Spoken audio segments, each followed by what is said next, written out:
in the beginning, I would drop off the food and ring the door and, And run. run out. And sometimes, I would actually hand off the food to the mom who would open the door. And once in a while, she would ask me to come in. And I would go in and sit with her. And again, she's there by herself. And I could literally sense a difference of just having a little presence in her space. And again, the loneliness that occurs. The first 40 days, when you wrote that, did you have any idea that you would be going into fertility? No idea. I actually didn't even know the first 40 days was going to grow and organically evolve throughout the years, as it did, as well as it has, and into Mother Bees, and it your continues company. to. Yeah. So postpartum was obviously my baby, my love, but I've always had an inkling for fertility. I've always had a knowing.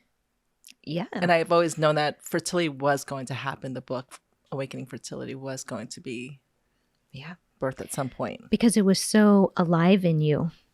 And you're such a creative artist who found her way into doula land. And that's how the first 40 days came through.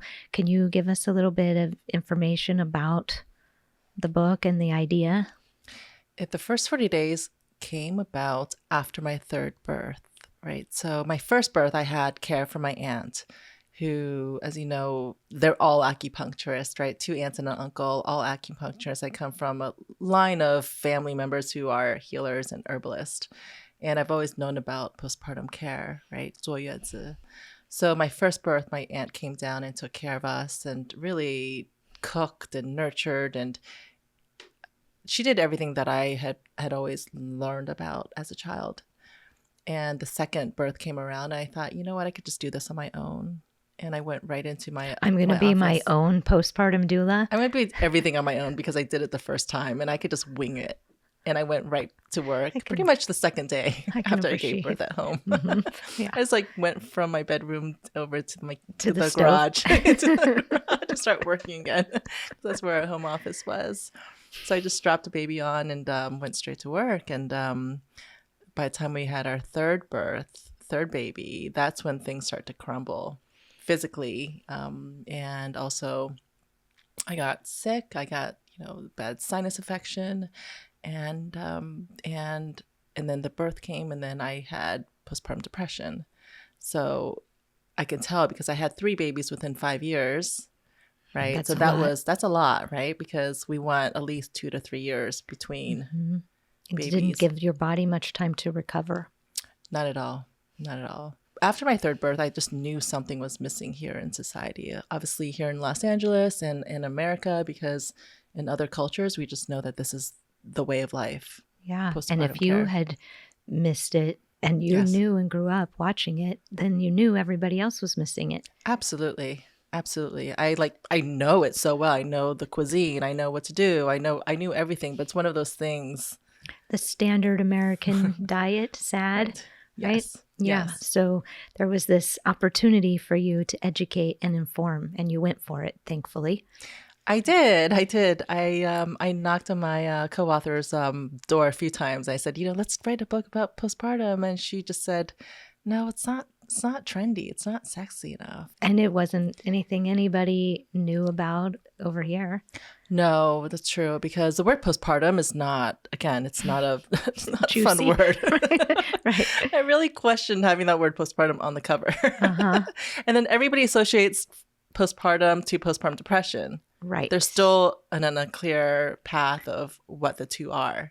I love how you just moved postpartum out of the way and said, nourishing the new mother. Yes. Brilliant. Yeah. And I just wanted to, and somehow the titles, as the titles for me come at the end, so the first 40 days just came, magic. It was, yeah. Lots of magic. So was it Amelie that you were saying, let's do this together? So how did you convince her? Oh my God. It was, so she wrote tons of, she still writes, continued to write for really, really wonderful health practitioners. And she's very experienced in this field. So I asked her one year and she just said, no, I don't, this is not I don't think it's going to work. And then 2 years later, I approached her again. I said, let's try this. And I had no idea about how to even go into publishing, right? So I asked her, and she said, you know what? I'll just ask my agent, who is married to a Chinese woman, and Christina, I think, was just about to give birth, and she is familiar with 坐月子. So Mark, now my agent, was really familiar with 坐月子, and I was like, whoa, like what? Like you understand postpartum care in America and the lack of, and the bridge between Chinese and the need for this book that's been gestating. Yeah, I mean, that really just shocked me. And then he just said yes, and then let's try it, and one thing led to another, and 4 out of 6 publishers wanted the book. Wow, hon. Yeah, and I That's sold amazing. it. I actually was in my car because my reception at my house is really poor. So I have to get in the car to get these deals for the book. And I can actually concentrate better in my car. So you took the photos, didn't you? I worked with my friend Jenny. So I would go out to Maine, and that's where she lives. And also she would come out to LA, and we would shoot pretty much 2 sessions. Because you're an artist and a photographer. And so we've talked about this with respect to, and I think it's like planning a healthy meal, right? To know like what colors and the energies of the foods and how it all blends together. And that is the divine feminine, right? To create something that others will enjoy. Right. It's one aspect of divine feminine, at least. It is. I went to art center, so illustration and graphic design is my background. So there's very much the feel of the food and how the fonts and the text come together on the page. And it's always, for me, it goes back to the feeling of, so when I food style with my team, it was always how that would be translated, to the reader and to myself, obviously, at the moment, because I'm so present when I'm in the moment of making the recipes or creating the pages or, doing the shots. So that's my favorite part. Is the creative, of course. But you also know the energies and the textures and the colors of these foods and how to blend that in. It must have been such a labor of love.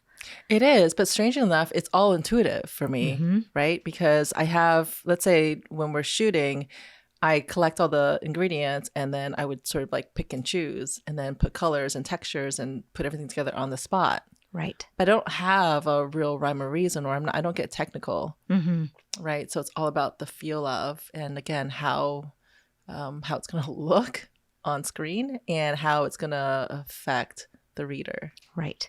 Well, you revolutionized the postpartum era, at least here in the West, in this little local community. So to bring the awareness that women lose blood and yin and essence, but they can use food to put it back, and that they need a community to support and nurture. Please elaborate on some of that. Yeah, it's really seeing the lack of, right? And when I started Mother Bees about 12 years ago, at that time, I've always loved businesses. I've always loved starting something. And at that time, I wanted just to make food for anybody that I knew that was pregnant. So I just asked, are you pregnant? Can I cook for you? And luckily, you're pregnant. Can I cook something for you?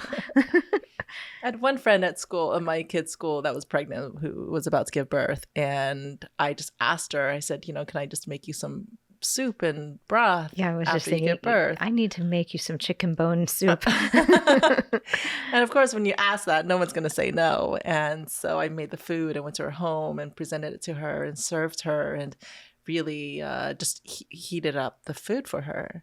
And just by that simple gesture was everything to her.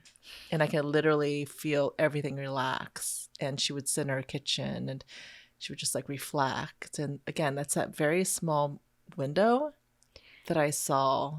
Yeah, I'm just thinking how uptight of a culture we've become. I mean, post-pandemic, we have more of this desire to connect, but pre-pandemic, I'm having a hard time envisioning people having time for you to come over to serve them food and stuff. We were going too fast. Yeah. But you saw, you trusted your intuition, you had a sense, and they were receptive to it. Yeah. And so that was the beginning of Mother Bees. Yeah. Well, that's the good thing about, new moms is that pretty much majority of the time they're not going anywhere. So you just know that they're going to be home. And majority of the time they're by themselves, as being in Los Angeles, it ended up to be sort of sad to see in a way, because in the beginning I would drop off the food and ring the door and run run. And sometimes I would actually hand off the food to the husband or to the mom, who would open the door, and once in a while she would ask me to come in. And it's a complete stranger. And I would go in and sit with her and again make the food for her and talk to her, and she's there by herself. And I could literally sense a difference of just having a little presence in her space. And again, the loneliness that occurs. And I'm pretty sure that happens quite a bit here in America. Because it becomes such a confusing time, like what feeding schedule for the baby, or am I doing it right, or whatever. And other people just assume you want your space. And so then you are there with this new relationship and trying to figure it out. And the couples can be at odds too, because it becomes all about her breast and making milk, or recovering her body after the immediate surgery, or immediately after surgery, recovering. Yeah. And a lot of times she doesn't know what she wants, right? Because she's so probably overwhelmed with everything that's happening in her body of that recovery stage.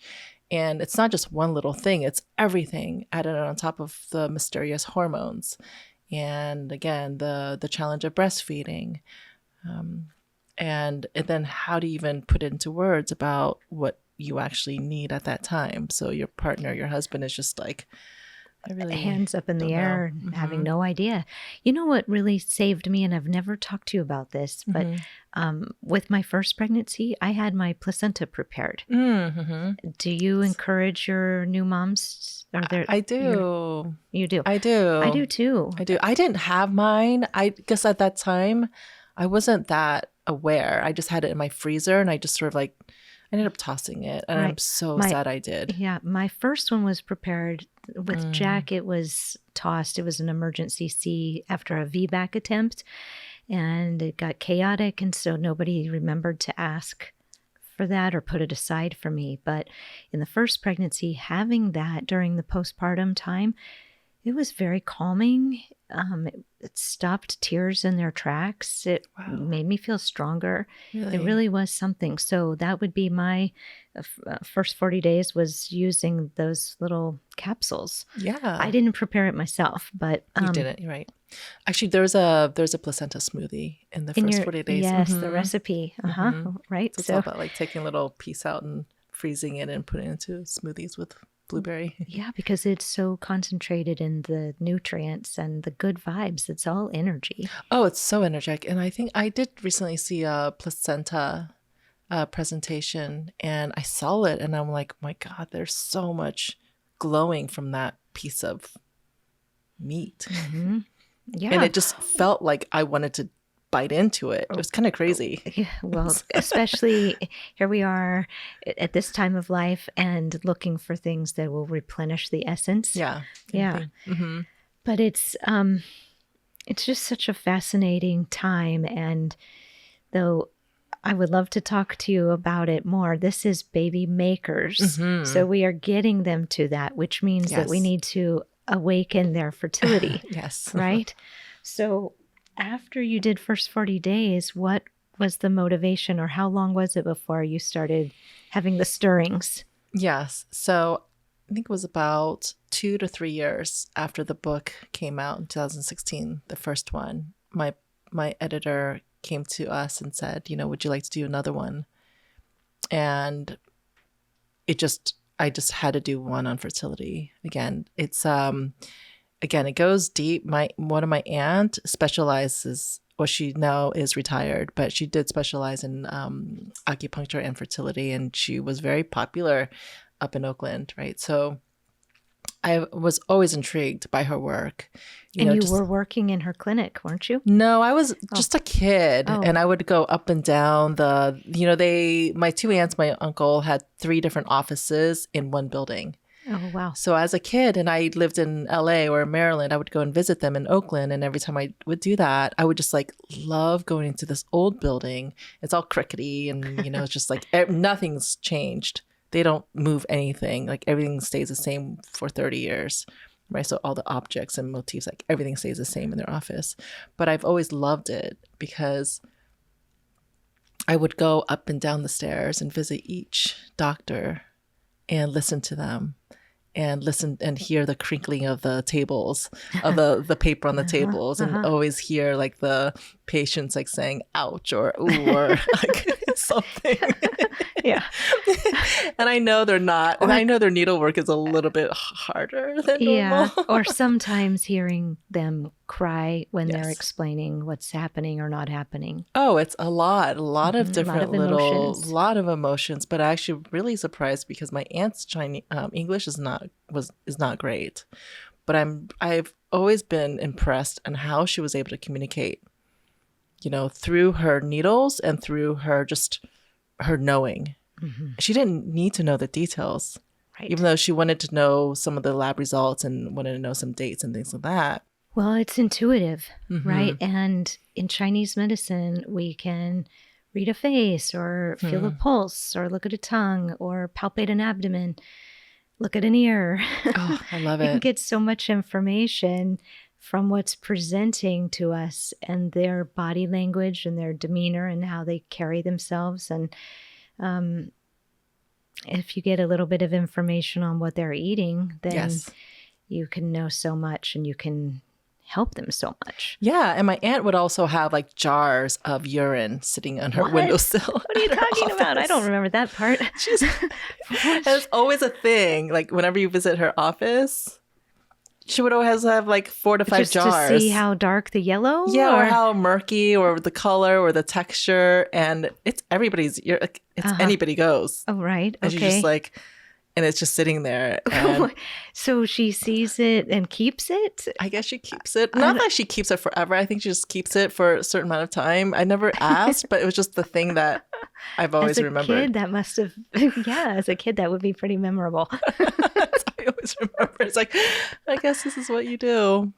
But again, there's that and plus tons of baby photos. Right? Again, she's helped so many couples. This is I love making vision boards, and this one just has a handful, a little sprinkling of some of them, but mostly magazine clippings and messages, right? Yes. And I used to have these in the treatment rooms to give the women some kind of an idea that they could create something too, and that it's not that hard, but it comes to life and it gives your eyes something to look at, which then tells your brain how to unfold your life and your body. It's powerful. Visuals and the act of and choosing, and again, it's creating. Yes, it does bring up the life force. Right, for sure. So no vials of urine in my office, but I do appreciate the nuance of our medicine. Yes. And it's funny because my kids, they've grown up thinking that when they want to get pregnant or that getting pregnant involves eating a bunch of seeds, crying, hiring a doctor, doing IVF, and getting acupuncture. They associate it with needles. Wow. Wow. A team, a community, a different kind of community. It's a medical team. Right.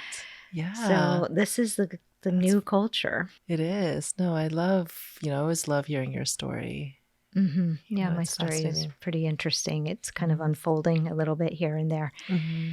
So my story was definitely stirring. I had this awareness of Kira Connors is coming to me, which meant, oh, great, that's with my ex-boyfriend who had that last name.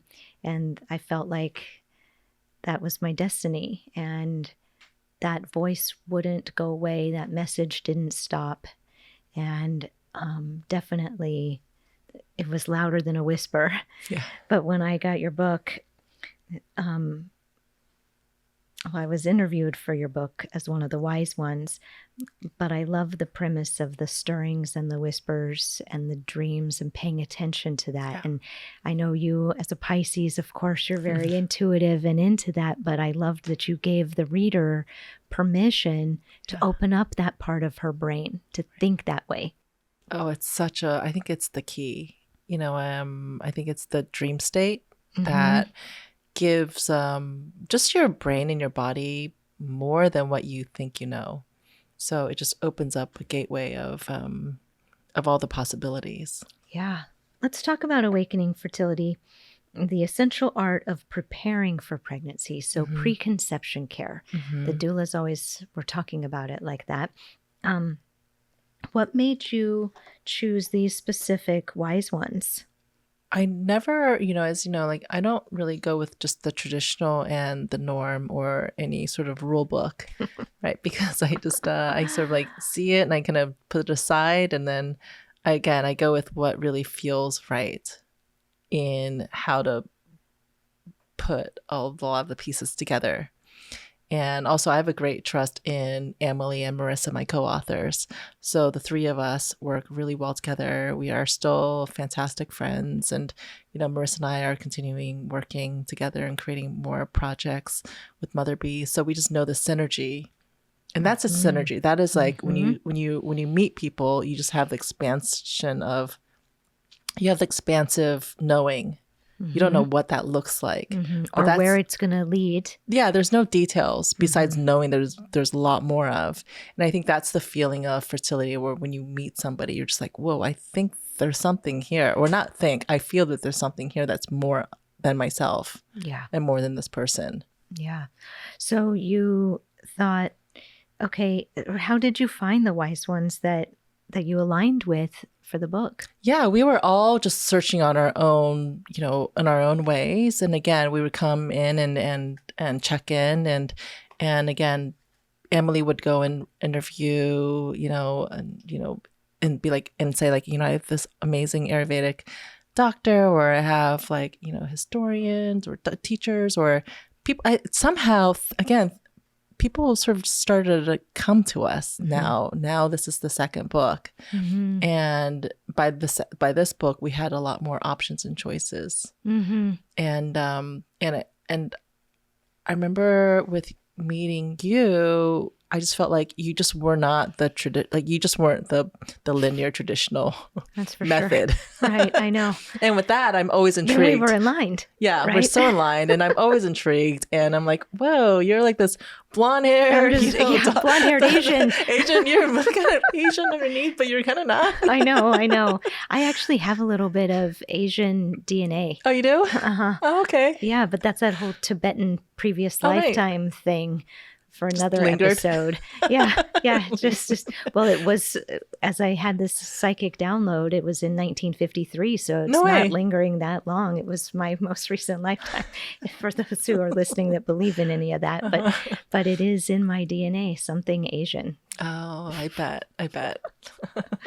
Yeah. So I was really honored to be approached for an interview to be in the book. I didn't know what to expect. Yeah. I know I had very specific ways of doing things with the seed program, and I didn't know how you were going to merge it in with this book, but now I know, and I love what you did. But I'm so honored to be a part of the community of the wise ones. Oh, absolutely. You're very much cherished, within our hive. That this is the one thing I feel like I'm also good at, is knowing what I'm good at and what I'm also not good at. So there's a lot of areas that I'm not technical, as you know. I'm not, into the nutritional panels. I'm not into just the linear way of delivering the message.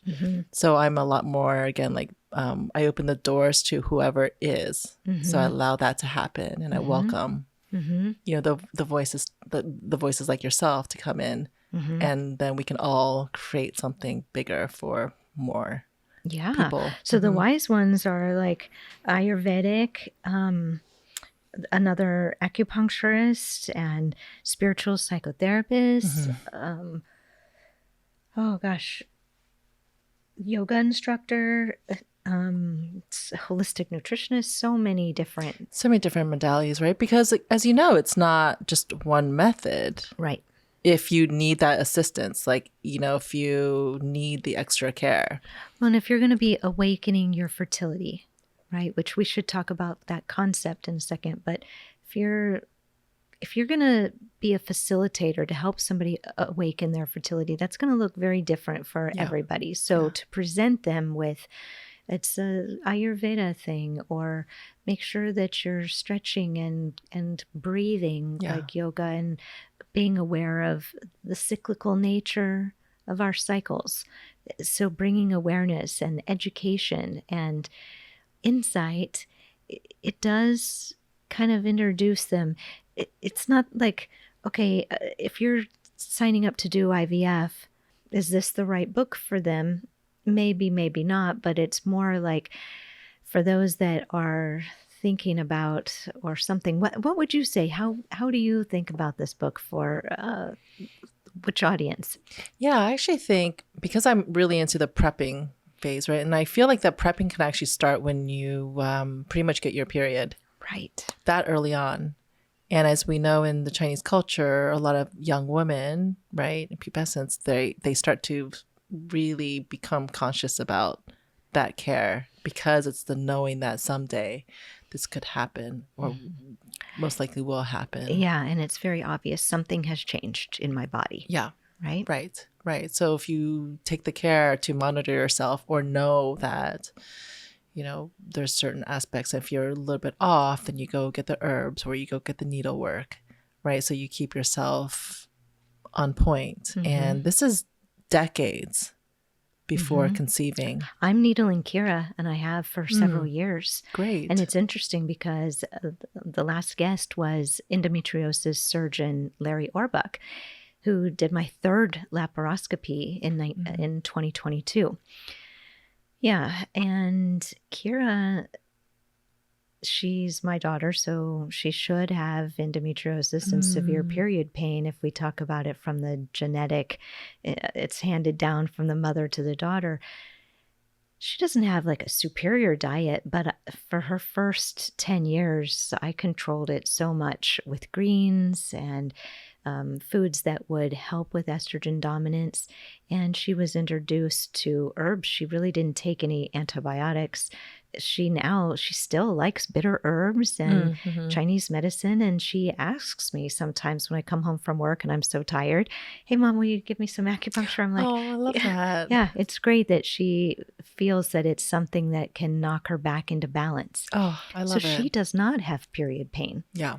She has a low egg reserve, as I had to find out with an ultrasound and some blood work and stuff. I was just curious and I went checking. So I have that in the back of my mind, but I'm using herbs where I can and diet as much as she will allow. And so lucky. Yeah. It's so good. I mean, I really do believe, well done for, being so aware, obviously, because this is your line of work. Yeah. But also she's so courageous. Just keep on saying yes and believe in you as well and trusting you. That's a big deal. Yeah. Really big deal. Right. I've treated some of her friends and they're a little less receptive to the whole idea because they didn't grow up with it. It's weird. It's a bottle of dirt. Yeah. It's a needle. It tastes awful. Yeah, I know the taste so well. I took herbs this morning before coming into the studio. Yeah, no, I do believe, the needlework. I don't get any period pains. I used to, but because of the acupuncture, I don't get any pains. Right. So back to awakening fertility. So what was the tipping point into, okay, I'm going to do it. I'm going to write about fertility. Yes. So as I mentioned, with my aunt's history with acupuncture and fertility, and also over the last decades, I've helped a good handful of friends or people that would just come to me and say, hey, I'm thinking about getting pregnant soon. And as soon as somebody comes to me and says that to me, a flood of information just comes to me. And then majority of the time, 2 to 3 months later, it happens. And so you give them suggestions like? I would ask questions like pretty much just how their lifestyle is at the very moment. Okay. And just, gently navigate that with them. Mm-hmm. Because that awakening in the preparing stage or starting to think about it looks so different for everybody. It could be triggering. It could awaken some traumas that need to be moved through. And I have learned that consciousness comes through, or it's something where we become more self-aware. It's the personal discovery time. For me, that would be preparing, Absolutely. And also they're moving through loss because they might have had a few loss and miscarriages.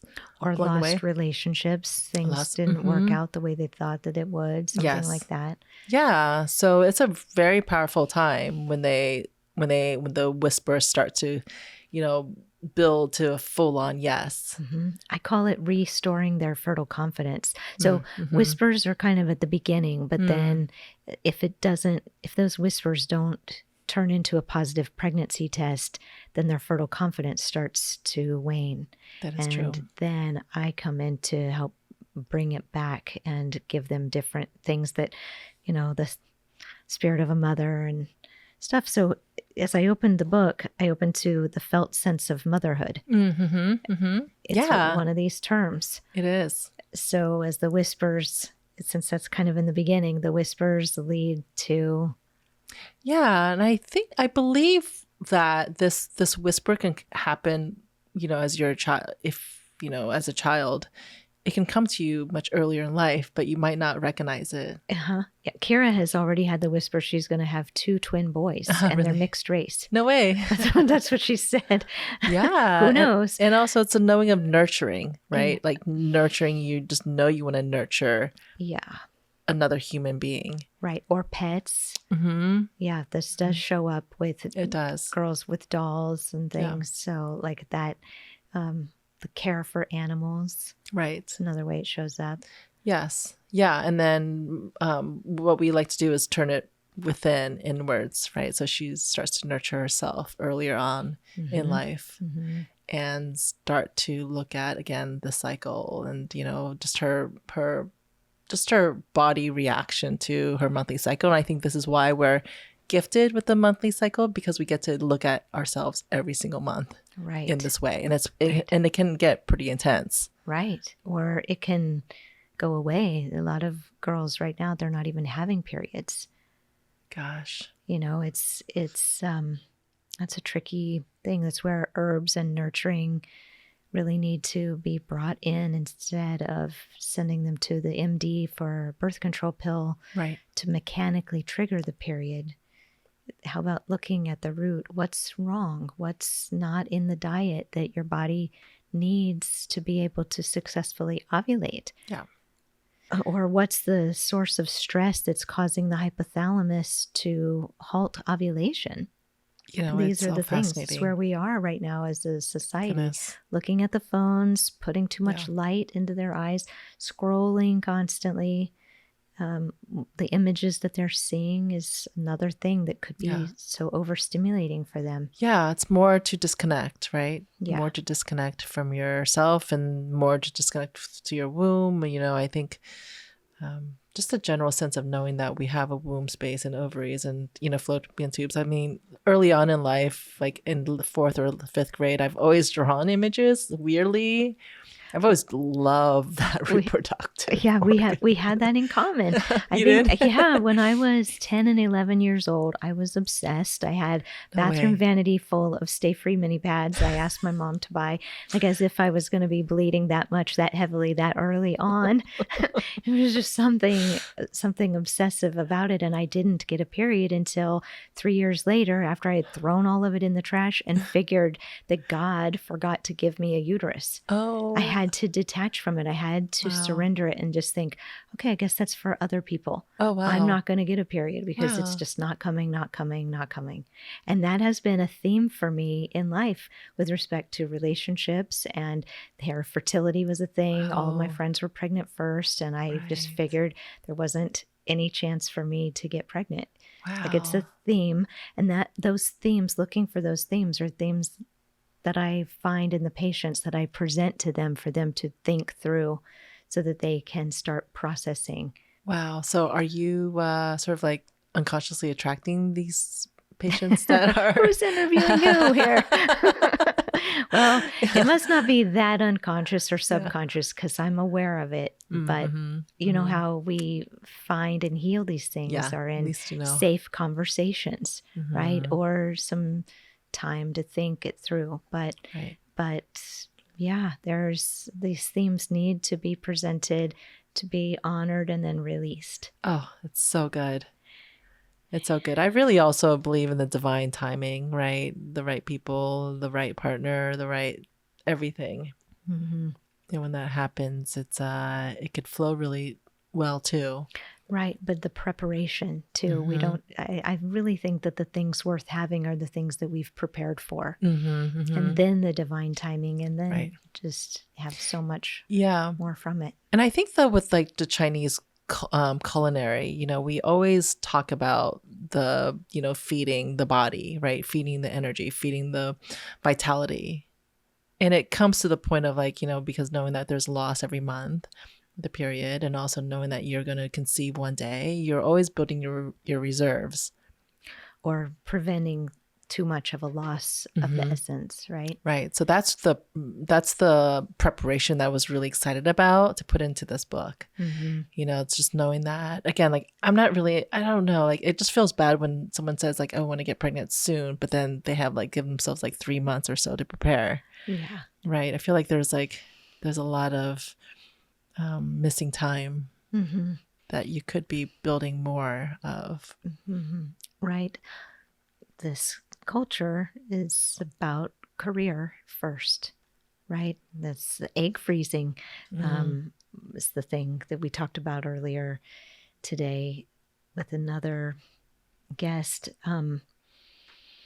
This would be good before doing egg freezing to read Awakening Fertility and to be thinking as another layer of why they want to put some eggs in the freezer. Yeah. And to know what they are putting into their eggs with their consciousness. Right. You know, my aunt had always said, you know, let's look at your partner too. Let's not just focus on you. Bring your husband in, you know, let's have him, you know, get some needlework, get some herbs. Let's ask him some questions. In Awakening Fertility, do you talk about the male partner? Yes. Yeah. How so? Well, we touch on it lightly. You know, it's we talk about it because I don't like the idea of knowing that is just only solely the woman's responsibility. Yeah, because it isn't. It isn't, right? But our society makes it believe it is, and everything wrong about reproduction is always the woman's issue. Because there's a lot of money to be made on the woman's, right? Like reproductive areas. Because we have a uterus, we want to use it. We want to use it, and we care so much about it. And again, we have our monthly cycle, so there's a lot that goes into this, our body, even though we might not choose to, but we have to because we bleed every month, right? So we're regularly reminded that we could or should be creating life. And sometimes if you're not looking at it, then you are sort of like, you're in pain, right? You get your cramps. It can. You really. Yes. And the longing for a child, if it's not happening for you, will actually cause some pain in the chest. Right. A heaviness too, the grief. Right. The loss of the dream of it happening easily. Yeah. Yeah. My friend who is she's, oh my goodness, from Indonesia. But she says that the period is, the kind of like the tears coming down every month because there's no baby that was formed. The uterus is the second heart. And so the menstrual fluid is the release of that. It does feel like that, doesn't it? It really feels like a massive release of like, oh, finally it's here. And I could just, just the tension just gets released. And again, it's such a massive gift that we get to receive every single month. If we seriously if we look at it like that. I was thinking, we look at it that way. That's a good reframe. Yeah, it is. It is. So for women that want to have that child palace full with a baby inside, to see the period is not a joyous moment or a cleansing. It's more of a reminder of something that they want their body to do and it's not doing. Right. So, I teach in the seed program that in that phase 1, those days of bleeding, that it is an important cleansing time. And once we cleanse and we release, we do make space to integrate new information. Right? That's good. Yeah, that's the best way to look at it if you find yourself in that predicament, as far as I've seen. That's when I like to see them during their period to help them find some new information so that then they can be set up on their next cycle with a good plan. How are we going to do this ovulation and this cycle attempt differently? Because I like to tell them if we can change things on the front end, then we can change the outcome. Right? That makes sense. So this is why I like to bring in the husband or the partner in fairly early. Right? Exactly. Yeah. Get him on board. So I'm opening the book to the felt sense of motherhood. What does that feel like, would you say? What I could reflect back with my own fertility is that it was crystal clear to me.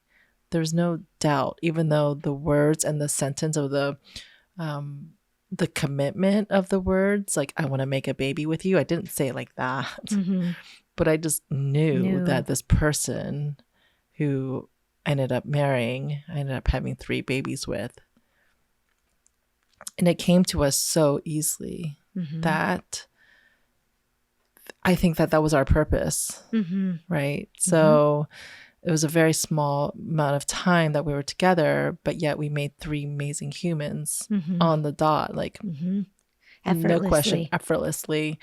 Everybody was born after 10:30 at night. Everybody was, they're about 2 to 3 years apart, and they're very good friends or they're very good siblings.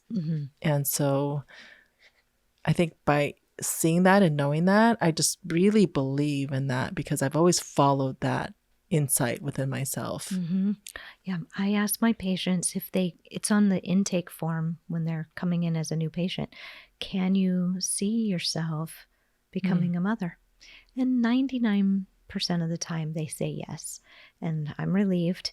It's the ones that can't see it, then I know that going in so that I'm not 6 sessions in and then finding this out. Right. I want to know at the beginning and then see if I can help them to experience that felt sense. Yeah, it's good to know. And also you get to see if it's in the mental side or if it's the felt sense in the body side. And I think I've always lived in my body more than my mental. Yeah. Because I feel like the mental is just limited and my body's just so much more information in it. Right. So the mental might be like, I want to have a baby that's born in the year of the dragon or a certain astrological sign, or this would make sense based on, I work with a lot of different people in the industry. So this is when they're on a downtime from a filming or something. And so they want to get past the morning sickness phase, or they want to do the film before they start showing, stuff like that. Wow. They want to try to schedule it in. Wow. Does that normally work for them? Well, it's a lot of little windows. Sometimes, but it's a matter of this whole idea of manifesting and visualizing and then having the felt sense. Right. the knowing, and then they can sync up and align. It's like having the emotion, seeing the vision, and that elusive sort of, or not elusive, but nuanced thing. So if we can create that, then they will manifest that how they want it to go. Yeah. I mean, I probably just was not savvy enough back then of like, but also I was in a way, but it was a long time ago. Well, you were like you were just allowing them to come in the season that they were supposed to, so that then you could gestate 3 books. Yeah. Yeah, no, right? For sure. The only one that we planned a little bit was my son, because we had 2 girls and we wanted a boy. And I went to my aunt. We both went to my aunt and asked her, how do you do this? Okay. And she gave us some tips. Okay. Can you share? Wait, just like, I remember like just going up to Oakland and sitting in her kitchen in Piedmont. And she just said, go get a lot of oysters in her, mannerism. And somehow we just like went, I don't know, for a drive 45 minutes away from Piedmont, and we found a bag of oysters. We brought it back to the kitchen and start chowing down. Again, it was such intuitive feel. Like we're just like, okay, we must do. Right? I ate a bunch of steamer clams the night that Kira was conceived. Yeah. Yeah. So it was like this, I need the, you needed the colon. Yeah, you needed it. That's right. So like, so we just like, we ate so many oysters that day. And I remember, and I don't think I knew exactly when I was ovulating, but I had a sense, because I didn't use any trackers. I didn't use any, I'd never taken my temperature, right? You just like, again, just like a little. Well, I had tracked for about 3 to 4 years, the handwriting and the charting. Taking your temperature. There were no apps back in the olden days. Right. When I was cracking the code on my fertility, but I had done that so many times, and I had endometriosis. So I had middle schmerz, mid-cycle pain. I knew my body sent all kinds of cues to make sure. That would be like loud Kira's egg. Hey, don't forget. Remember this feeling. Yes. And it happened with Jack too. I had that feeling, and the opportunity presented itself. Yeah. Again, like hearing all the little details, following the crumbs, and going with it, not overthinking it. I think I want to mention that the flip of the felt sense of motherhood would be the sense of despondency, where there's a hyper focus on how it isn't there yet. And if it's not there, then I can't be happy. And how that creates a vacuum or a vacuous sense, the opposite. It is the true. Knowing, and that is a pothole that women may fall into. So I hope that they're hearing this and thinking outside of the box or beyond the feeling of the grief, to be opening the body part of the brain. What did you call? Is that what you called it? You said like the logical part of the mind, and then the body part. The body sense, the sense the of the body sense, that to allow that feeling to get stronger than the self-doubts. Yes, absolutely. Because I feel like the self-doubts and also the fears and the scarcity feel is small. It might feel massive and overwhelming and stressful, but if you look at the bigger scheme of things, I feel like it's like a key towards something bigger. So when you feel that sense of loss or fear or of like not having, it's like, okay, it's coming in, it's coming, I feel it now. But yet, wow, there's an opportunity here for something more. Yeah. And that is just an exchange. Right. You have a section in here about healing old hurts. That's really important. Yeah, we like to clear a lot. Hopefully we like to clear and prep. So it's all about like clearing the old hurts. Anything that's obviously, you're not going to be, it's not, I don't predict people to do this within like a couple of weeks, but it's an invitation to start looking at something. It's just the sooner you do it, the loving suggestion. Yeah, it's a loving suggestion. Like it's gonna come through some point. It's not as easy as going and buying a bag of oysters. No, it's not. Healing old hurts. No, making a conscious decision to try to feel better in your heart about something that was out of your control in the past. Yes, absolutely. Yeah, and it's a lifeline. It's a life work. you know, and when you have children, it also, you know, they're presenting new set of invitations out to you as well. Yeah. It's not the happy ending that we may be presented that it is. It's just the beginning. Yeah, it's the beginning of new hurts. Right. Nourishment and avoiding depletion and replenishing what's been lost. Right. Can you talk about that? Yeah. So it might be kind of hard because it's hard to tell what you're at loss of, right, in your body. And it's hard to tell what you're depleted of, I think, for most citizens or humans. Yeah. Right? Most people don't really have any clue. No idea. It's like, I feel kind of sluggish. I feel tired. I'm just going to go and get some more coffee. Right. I'm coffee deprived. I'm deprived. And then it starts to kind of roll into other issues. And upregulated. Right. And then your adrenals are shot and it's like keeps on going and going. And then, but I feel like it can be fairly simplified. Right. Give us some ideas, please. Well, I'm into just resting as much as you can. Like rest when you feel like you need a rest. Don't go and don't push it, and also don't cover it up by indulging in sugars or caffeine, or cookies or anything like that, because those are quick crashes. And I'm a big I love transitions and I love resets. However way I want to do a reset throughout the day, I could just do that. If I want to just take a nap, I'll just roll through. Sometimes just at 1:00, it seems to be the time for me where I need even just 5 to 10 minutes of just shutting off the inputs, because I get asked so many questions from so many different angles. And if I don't give myself that time, I feel ill.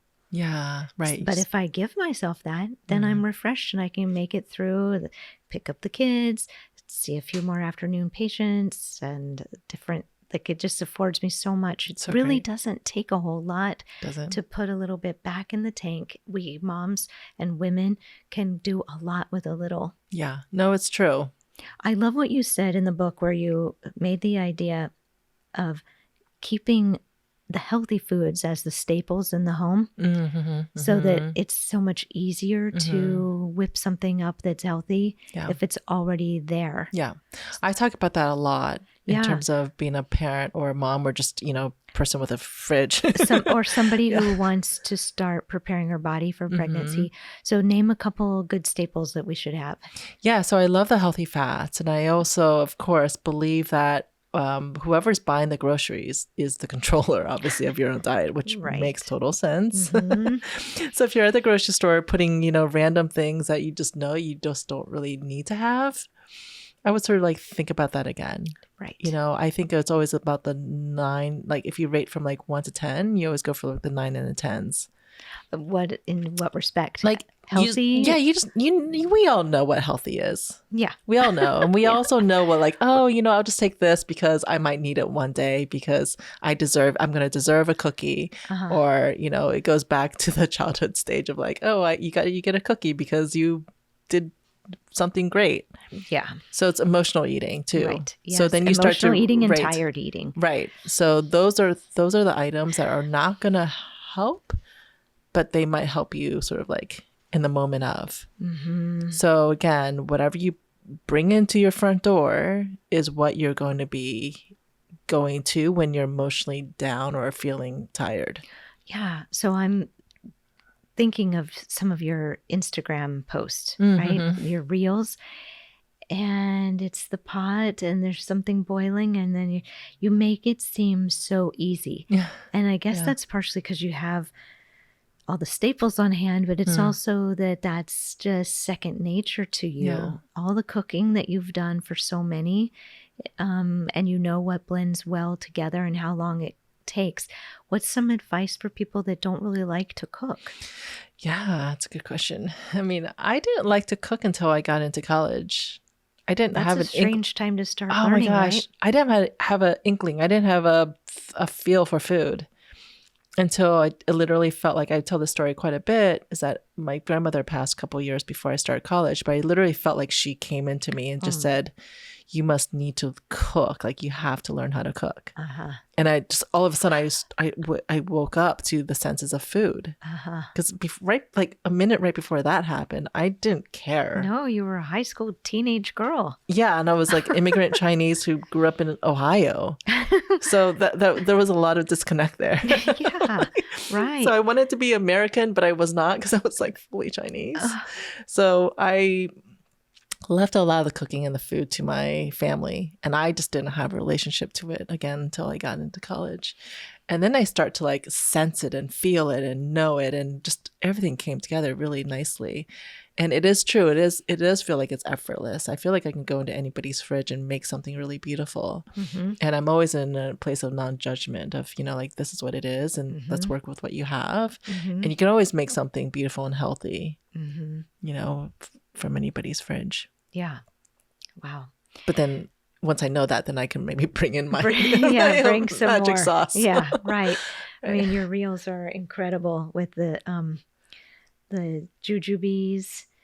That reminds me. So Mother Bees has their own Jujube date on the market. Yeah. That's delicious. Yeah. Yes. Tell us more about Jujube dates. Yeah. So again, it's one of those like prized possessions that I've always known about as a kid.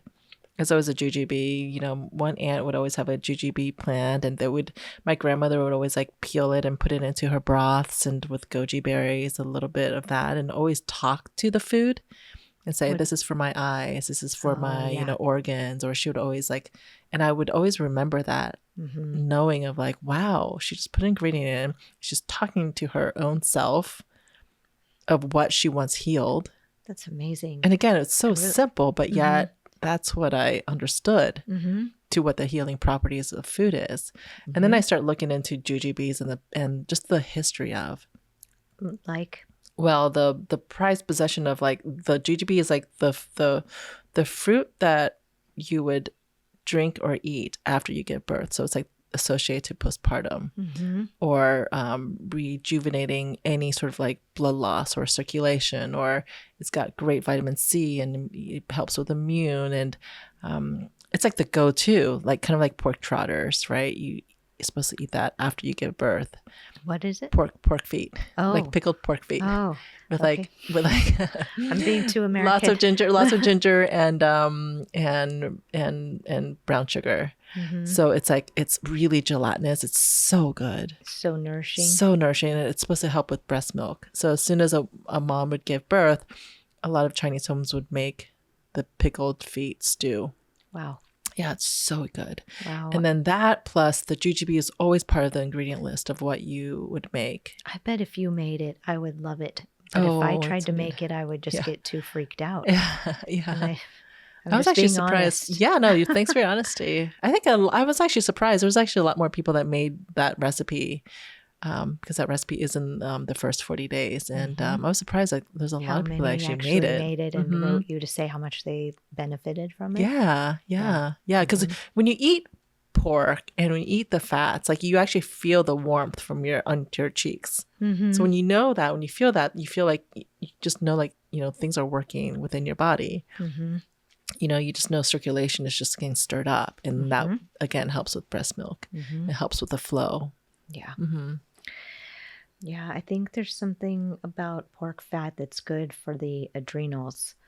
And it's a salty flavor in Chinese medicine that goes to the kidneys. Yeah. And the adrenals are on top of the kidneys. So I think a little, like with my kids, if they get too depleted, I will get them little bits of bacon. Yeah. Use that. I think it also calms the nerves too. For sure. It's grounding. It's calming. Again, you don't need that much. Right. But it just like, it's just food like as melts. Medicine, right? The dense fat and all of that. So the Mother Bees dates, that's what I was asking you about. Those dates, you use them in preconception care, postpartum, and during pregnancy, because this chi tonic ability that they have. They also, when mixed with a little bit of licorice and blighted wheat, then it's a formulation that stops organ dryness and stops weepiness and crying. Oh, I love that. So I also lean heavy to the jujube. Right. And also it's good for menstrual. Putting back, and helping with cramping. Yeah. It helps with sleep too. You know, I know the Korean cultures, like they pretty much drink it every single night to help them relax after a long day. Yeah. So take a little tonic, and again helps with their immunity. Like they believe it helps with their immunity, so they would drink quite a bit of that. Do we know what nutrient it is? We agreed I wouldn't quiz you on nutrient panels, but do we know what nutrient it is? Well, I know it's really high in vitamin C. Okay. I just know that. I know, again, that's why it's related to like immune health. Yeah. Well, it's got so much fiber, and the red, it's a blood tonic. Right. So yes. That's the thing. In your book, you were kind enough to put that page in here, Feeding Your Cycle, about the seed program. Oh, and I do get patients that come in, they have read your book and they found me through you. So I was glad that you saw the value to the seed program and put this information in about the cycle and the foods to eat during the cycle. What are your thoughts on that?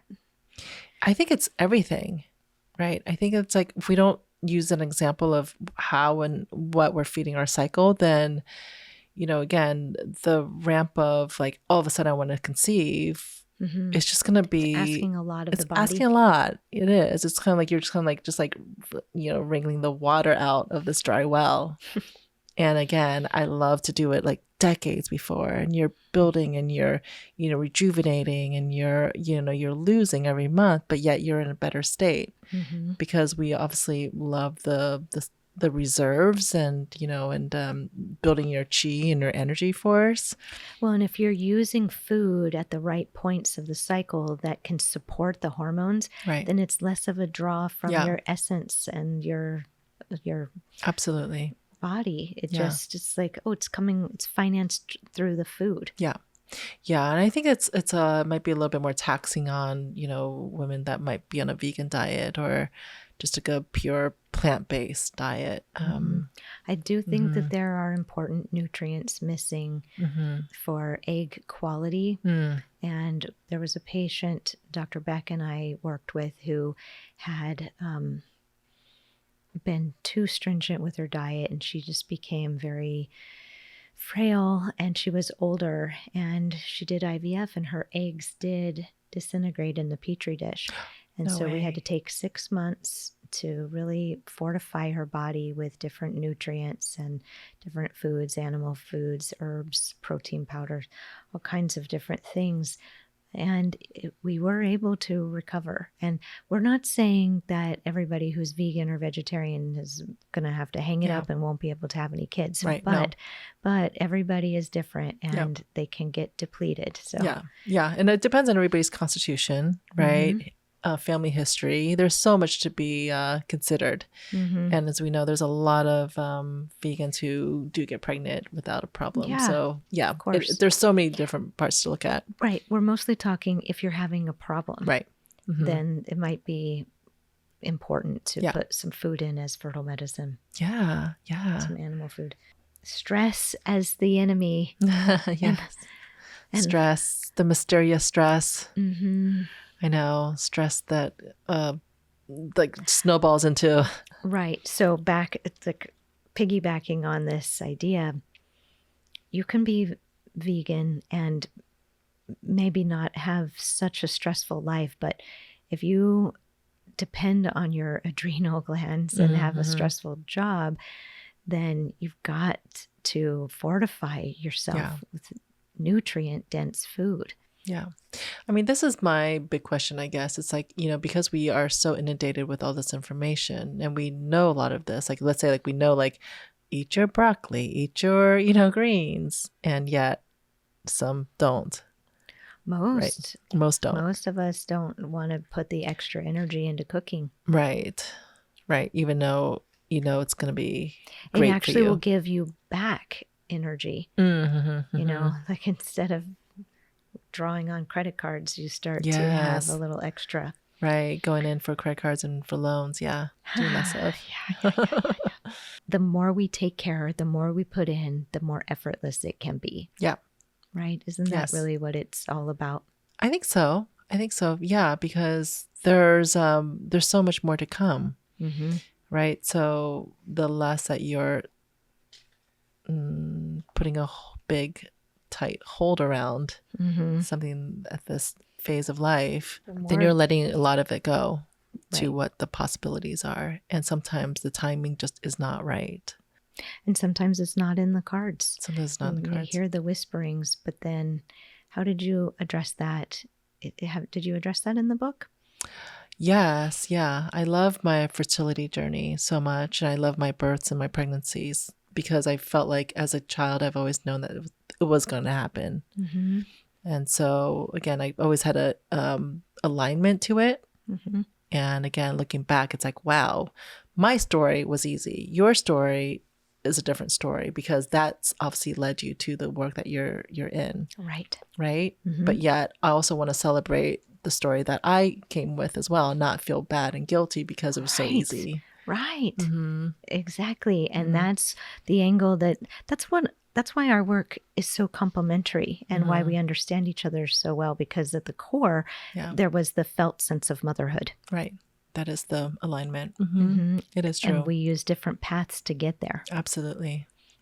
Your third book, 9 Golden Months, The Essential Art of Nurturing the Mother to Be. Yes. So please give me the backstory on creating this one. Yeah, that one was created over the pandemic. So that was a little bit more of a challenge. How so? Actually, Awakening Fertility came out right when COVID was announced. Uh-huh. So that had its own challenge on its own, but then we were given the opportunity to write a third book and, wanted to sort of like close off the trilogy with the pregnancy. Mm-hmm. And again, pregnancy is such a treasured moment in my own experience. And also I just know like it's part of the storytelling. It's part of the, sharing the knowledge. Mm-hmm. Right. So again, it's like for continuing the fortification, continuing on everything that you learn about your conscious fertility.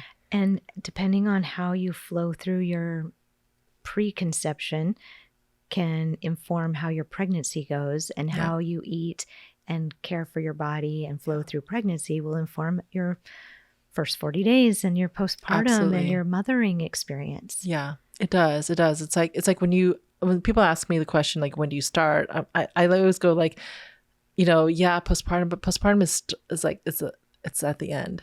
Right. And then it's like fertility, then pregnancy. Oh no, pregnancy is just, I'm like, no. Right. And then it's conception. No. And then it's like way back. Yeah. Again, like when you start your period. Right. The puberty age. And little girl stage, like you being young Han in your auntie's clinic. Yeah. Right? Yes. Mm-hmm. That was the starting point. It was. I love that image.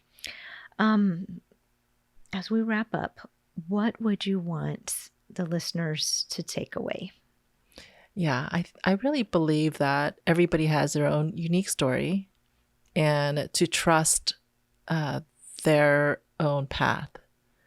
And not everybody's path is your path. Mm-hmm. Right. Trust your own. Trust that you are on a path that's going to lead you where on your own path. You're going to be happy. And if you set that intention, the chance of getting there is that much more, right? Absolutely.